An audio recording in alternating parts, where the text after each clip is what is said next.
I think that's your kicker, where you also get the gold to start to outperform in that environment, but the stock market could really start to take a hit. The concept behind my downside of 20 to 30% in the stock market for end of year 2023 is that you have to look at it and say, okay, how does the Fed get us out of the next recession?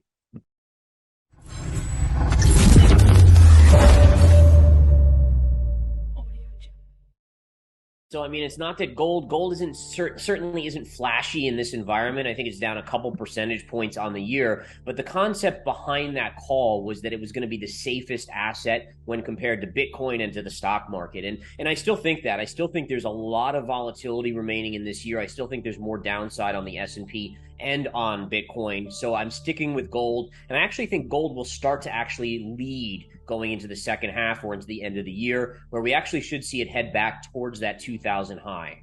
So I think the main places to be are in things like gold. Silver's a little bit more volatile because of the industrial side, so it gets pushed around due to economic views, I should say. Mm-hmm. But the bottom line is, I think also cash is a great place to be, because as we see stocks decline, I mean, Apple's come off, Microsoft's collapsing. As you see those type of declines, if you're in cash, you're going to get great opportunities to kind of get into these plays at much, much lower levels. So I think cash and gold are great places to be. A little platinum, maybe a little bit of palladium, those type of things. But be diversified. I think that's the key, is be diversified so you're safe. Yeah, so in fact, I do think that's going to happen. I don't think it's going to happen in the near term. Mm-hmm. I think that right now the markets are reacting to this very, very hawkish Fed statement from kind of Jackson Hole.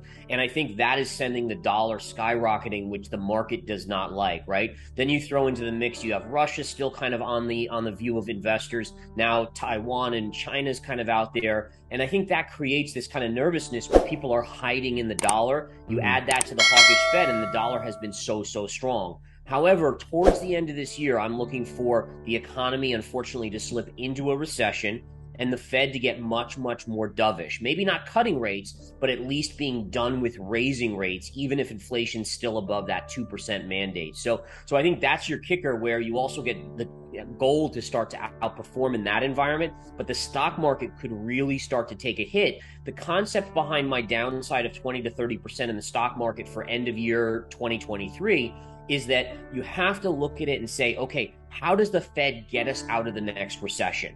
In past recessions for like the last 20 years, they've lowered rates, they've printed money, they've done all that stuff. If inflation is still above 2%, they can't do that.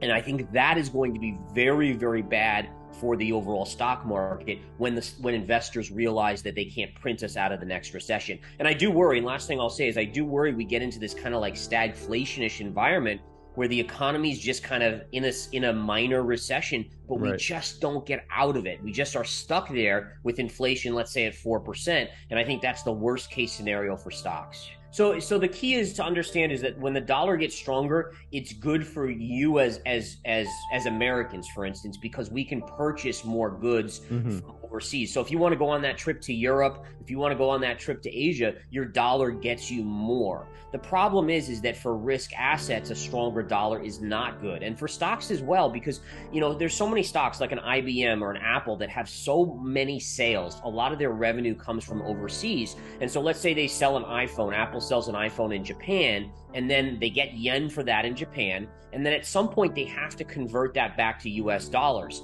Well, if the dollar has strengthened 10% against the yen, they're losing 10% of that sale right on that conversion. And that's why the stronger dollar for a lot of these companies, which are now almost every company is multinational. So that's why it's such a negative for the overall stock market. I do. In fact, I'll even go one further and say that I'm at the point where I do believe that the highs from 2021, the all-time highs on the stock market, we probably won't see those for 5 or 10 years again. So I mean, it's not just we're down in a bear market for 2 years. I think you can look at the charts like the Hang Seng in China, the Brazilian stock market, the EWZ, and you can see that you're trading in those markets where we were still trading in 2010. Right. And I do think that the Federal Reserve, by printing so much, pulled the gain so far and so fast to the forefront that we now have to go into this long period of digestion of those runs where we're not going to see new all-time highs. So it's going to be more of a trader's market, but longer term investors are going to definitely kind of be left kind of saying, where's my gains in this market? That I don't see. I mean, I know he talked a big game in his last statement about Volcker and envisioning he's the new Volcker and all this.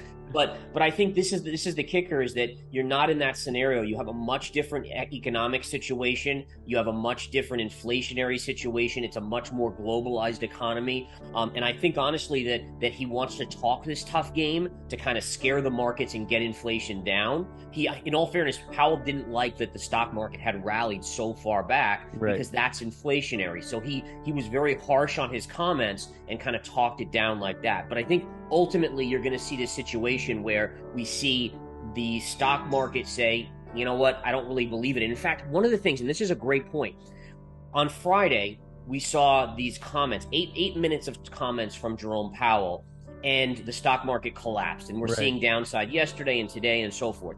The kicker is, if he was that hawkish, why didn't the bond market, why didn't the 10-year yield spike? Because the 10-year yield did not move at all after those comments. And what that tells me is the bond market, which is known as it's the biggest market in the world, said to be the smartest money, they're saying, we don't believe him.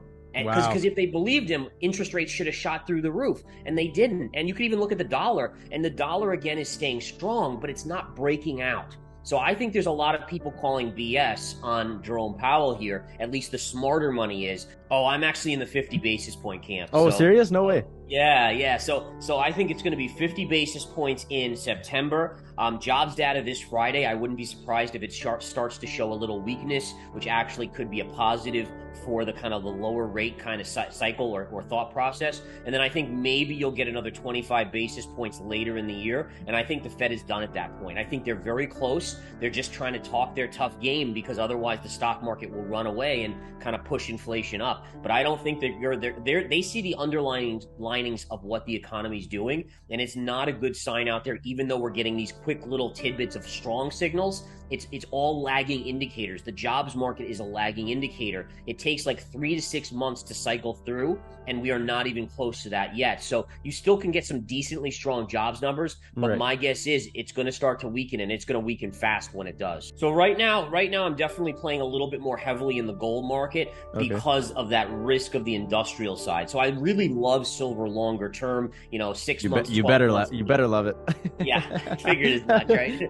But for me, it's the gold side, which is kind of that safety play, that conservative, more cautious play. And so it's really a matter of, where do I want to hide in this kind of volatile, no-winning scenario type situation where inflation's high, but the Fed's tightening, but with the economy's weakening, all these negatives are out there. And for me, that's where gold is. Now, I do have some silver, but gold definitely is the one that I'm more heavily invested in. Now, if we do see at some point the economy bottom out, and let's say the Fed starts to think about lowering rates and printing money, that's going to be stimulative to the economy. Then it's all about silver hardcore at that point. Yeah, that's what I think. I think once the market realizes that the Fed has no exit strategy for inflation staying above 2%, but the economy now slipping into recession, they can't print money because inflation's still too high, but they can't tighten because we're seeing an economy in recession. That's going to be where the precious metals absolutely start to take off.